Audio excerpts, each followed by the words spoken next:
Yo, what's going on, everybody? I ain't seen y'all since last time. If you're new, consider subscribing. Before we get this video going, I have a lot to explain. It's been like 4 months since I posted a video.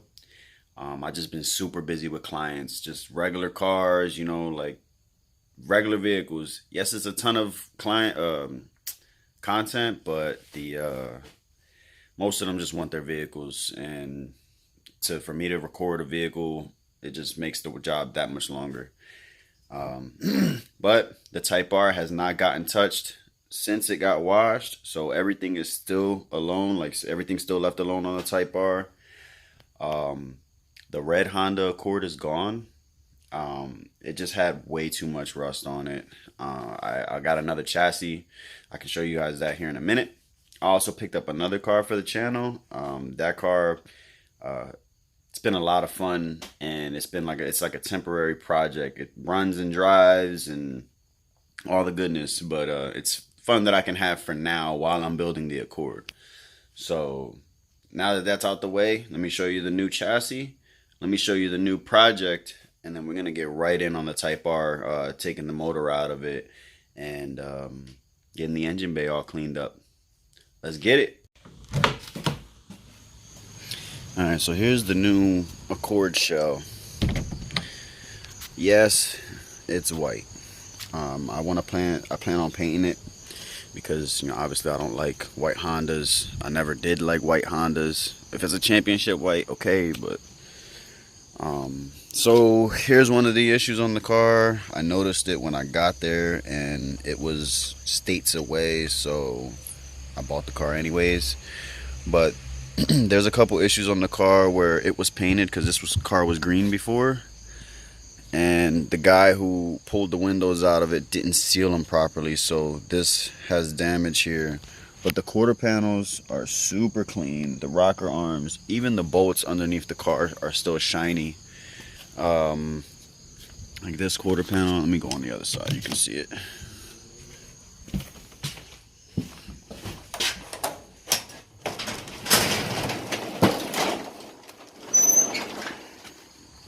It's got a little tiny bit right here, but it's still good. Like, it has all the factory stuff on it.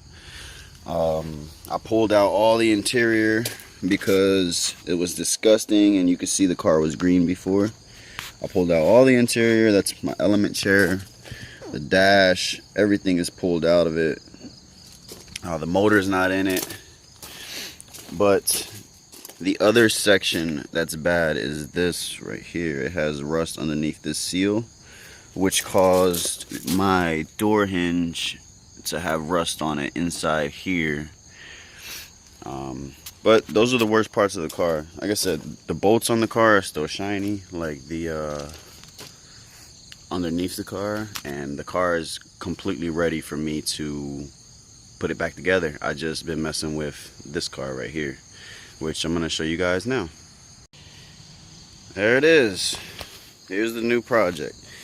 It is not a Honda, but it crossed off a lot of boxes, so I picked it up. It was under $1,000. It was a square body, flip-up lights, Japanese, rear-wheel drive. It's got less than 100,000 miles on it, believe it or not. I'll show you guys in a minute. It's it's factory turbo. It is an automatic, which is unfortunate, but the stick will come. I already found a guy. He got the trans, the drive shaft, and the pedals for $500. So I put some wheels on it already because it had the factory Z wheels, and I've done a whole bunch to this car already, and I'm actually a little upset with myself because there was a ton of content on this car that I wanted to show you guys, but I was just so damn excited when I got it that I just got right into it. So let me explain. When I got the car, it was parked for, I don't know, a few months, the guy said. And he didn't know what he did to it. Excuse me. Here's the miles passed. Oh, excuse me again. It's got less than 100,000. 97,847. When I got there, he didn't know, the guy didn't know what he did to it. He was driving it every day. He had, you know, spongy brakes or whatever because the brake lines needed work or whatever. But he didn't know it just stopped working on him. I went, picked it up, found out immediately, not even within 10 minutes of having the car back in my possession at my place. I got it running.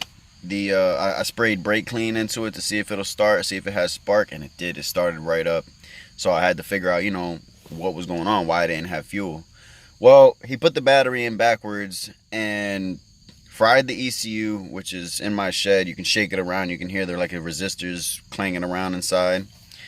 Also, he fried the signal wire for injector number 3, and he fried the main battery fusible link. So I replaced all those things. It started up, ran great.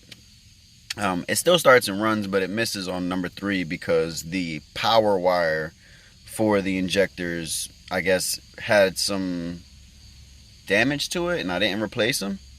So, what is that? It had some damage to it, so I didn't replace it, and now it's having issues. So, the car is parked at the moment, but I did do a lot of stuff to it. I'll get all of that stuff in a future video when it's about the 300ZX. But let's move away from the 300ZX. I told you guys a little bit about it. It has a pretty much an electrical issue, and I'm nipping it in the bud, don't worry. Let's get on this Type R now. And actually, I'm just waiting on my brother to get here so we can get started. So he's gonna be giving me a hand with anything that I need help with. Obviously, pulling an engine is not very difficult, but it's always good to have an extra set of hands, especially when it's your brother. Sounds like him.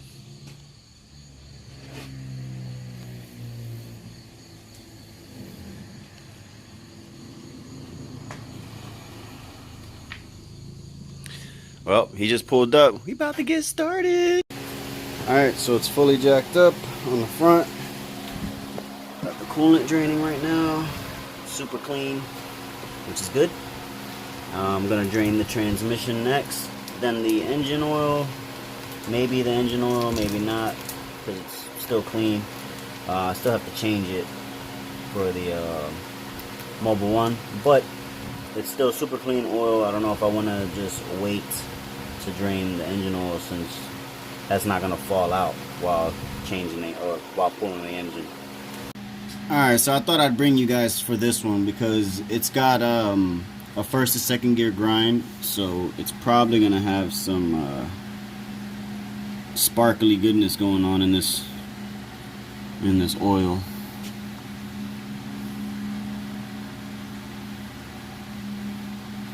Let's see what she say.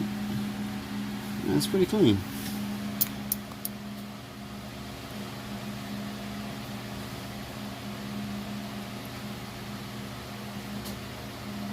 Actually pretty clean.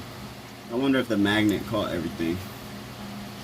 Alright, so I'm sure you remember me telling you that the rear mount bolt wasn't in and just on the rack and pinion. Well, you can see the rear mount bolt is not in it. The bolt is actually on the floor right now.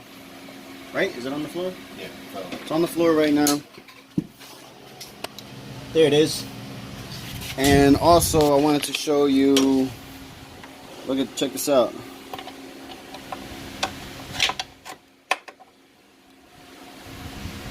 Look how loose it is. It wasn't even tight. So, whoever put your mounts in, they left them shits loose, bro. Alright, so radiator's out.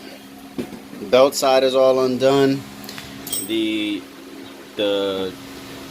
harness for that side, I forgot what it's called, but the big harness for that side is all undone. Throttle cable and all the vacuum lines, all the fuel return on that side is done. Move this. Everything on this side is done. The heater hoses, the battery wire, a bunch of all the stuff on this side is done. I'm getting ready to pull the axle out. Axle's already out of the hub. Well, I'm getting ready to pull the axle out, disconnect the exhaust, disconnect the shift linkage, the axle on the other side, which my brother's doing right now. And then we can put the car down on the ground, disconnect the mounts. The back one's already disconnected because of the bolt was not in it. Disconnect the side mounts, the torque mounts on the bottom, and drop it out. So this was a small update. A bunch of stuff's coming out. Everything that was up here was pretty rusty. One of these bolts broke for the power steering bracket. It has the other one, so I left it, but this one bolt broke. It's the only one that broke. It doesn't really move, so I'm just gonna leave it like that so it doesn't bother. But everybody else came off with relative ease. And yeah, we'll keep it pushing. Alright, so here's where I'm at. Looks a little crazy. It's all the way on the ground. Everything on the top is disconnected around the engine. Axles are out. There's that one there. Other one's out there. I had a problem with the roll pin for the transmission. I left that on. I just disconnected the shift linkage from the inside of the car. As you can see there, that's barely poking through. And I just got to disconnect the mounts. The T-bracket's already off. The two side mounts. The torque mounts are done already. So like I said, I got to do the two side mounts and engine will be out. Assuming there's nothing else connected that I didn't see. But I'm pretty sure everything is off. I've already done this too many times. Alright, so mounts are disconnected. Okay, I already pulled it forward. The strut bar was in the way of the map sensor. I didn't want to damage that at all, so I pulled the strut bar off. I already pulled the motor forward, engine, whatever. I'm getting ready to pull the T-bracket out of it because it's pretty easy to get to now.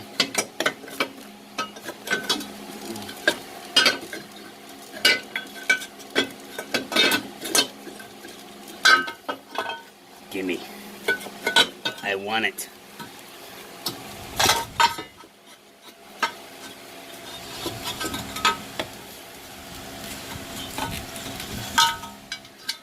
I got it. Parts.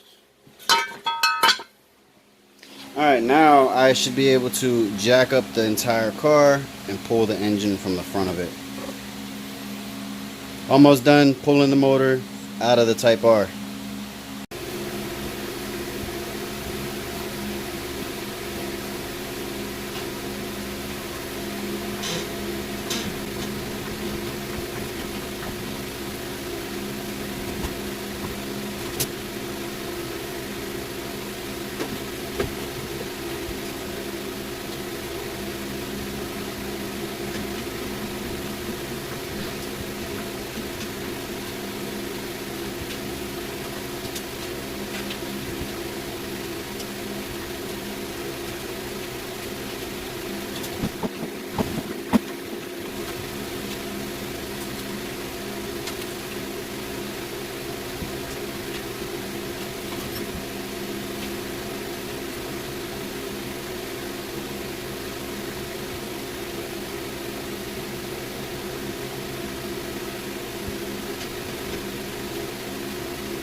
garage out. Here, I'll show you guys. Pretty much room to get out. You can see it's just barely free. I got a block of wood on that side and a block of wood on this side, but the header is lifting it up, so I got them just to keep it stable.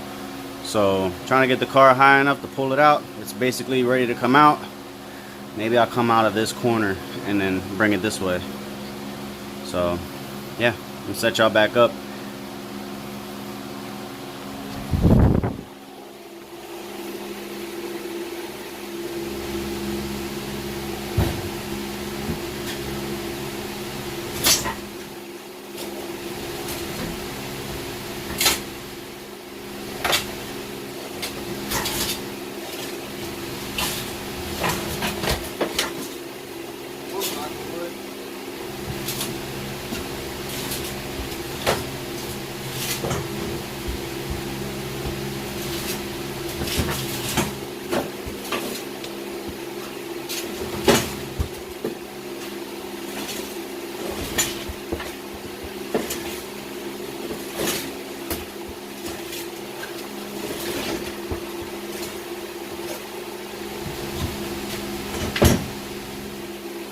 The engine's out.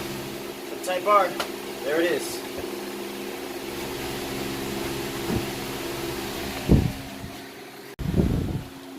Did you guys look at this? Look how gross it is in here.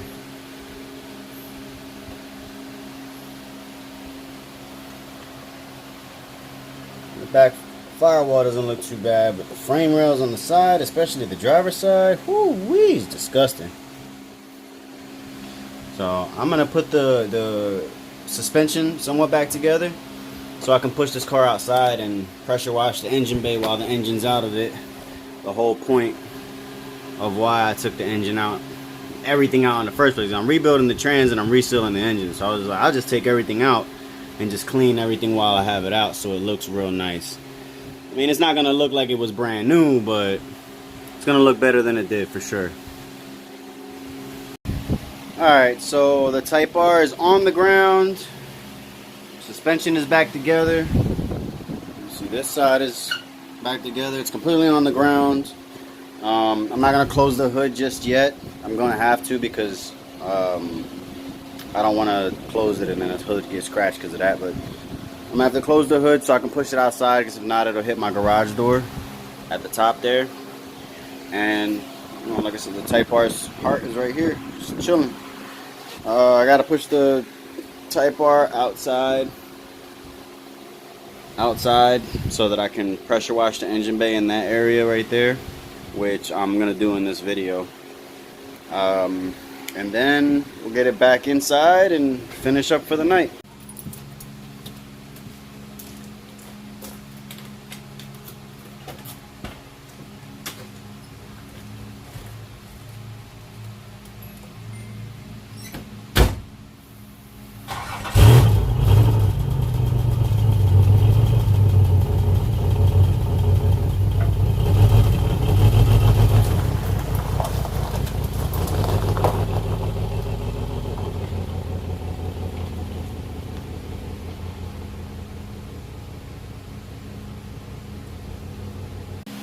As you guys can hear, the 300Z has a dead miss. Like I said, it's either the wire, the power wire to the injectors, or the injectors just kaput. But we wiggled the wire by the ECU for the power wire to the injectors, and it started missing really bad. So another reason why I want to replace the harness. So it is what it is. Time to get this girl outside so we can clean her up.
Alright, it's exactly where I wanted it. Now I can pressure wash this and I can drain the water. Alright, I'm gonna wash this. You guys seen me washed up before.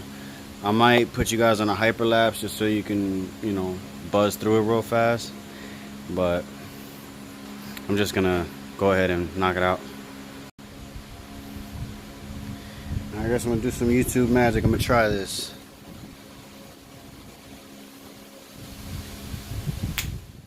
Nah, I didn't do it.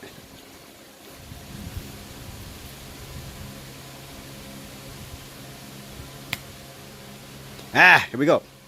Boy, look at that shit. The magic of YouTube. Look how much cleaner it is inside. Alright. Even the hood. I cleaned the hood too better because it had all these like black spots all over the hood. You can see it's like so much cleaner than it was before. It had like that stuff before, but I cleaned the whole hood. The firewall had the same stuff. Black spots all over it. I took a plastic brush and I was scrubbing in between all of that. So the engine bay looks all good. I even gave the car another wash, so the car is all nice and clean. Give it a good walk around real quick. Car is all clean.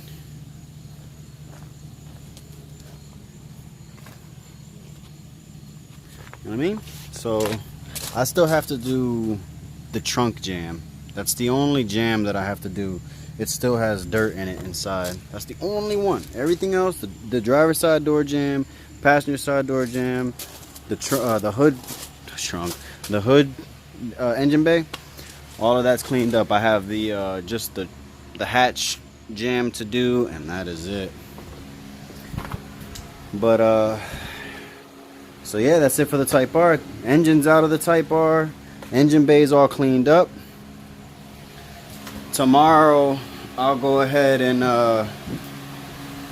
get cracking on this. I'll, you know, start peeling everything off of it and cleaning it up. I'm not pulling the intake off because I don't have the gasket for it. It wasn't leaking before, so I didn't replace it. Same thing with the exhaust. I don't have the exhaust gasket, so I'm not taking that off either.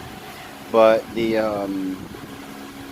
I'm just gonna try and clean it up. I'll probably peel the harness off of it, clean it to pressure wash it, clean it up as much as I can because it's pretty dirty, you know, for what it is. You know, let me see. What's in here? That's the back, but still, it's dirty. The same thing with the front. The front is a little dirty at the bottom. So I'm gonna clean it all up and then pull the transmission off so I can rebuild it, and then peel the timing side so that I can redo that side and then get it all put back in the car. So the next video, I'm cleaning this and resealing it. I'm not going to be rebuilding the transmission in the next video, but that will be coming, and that's going to have a whole video by itself. Well, that's it for today's video. Thanks for coming. Thanks for watching. If you made it this far and you liked the video, please leave a like. Consider subscribing, and I'll see you on the next one, man. Peace out.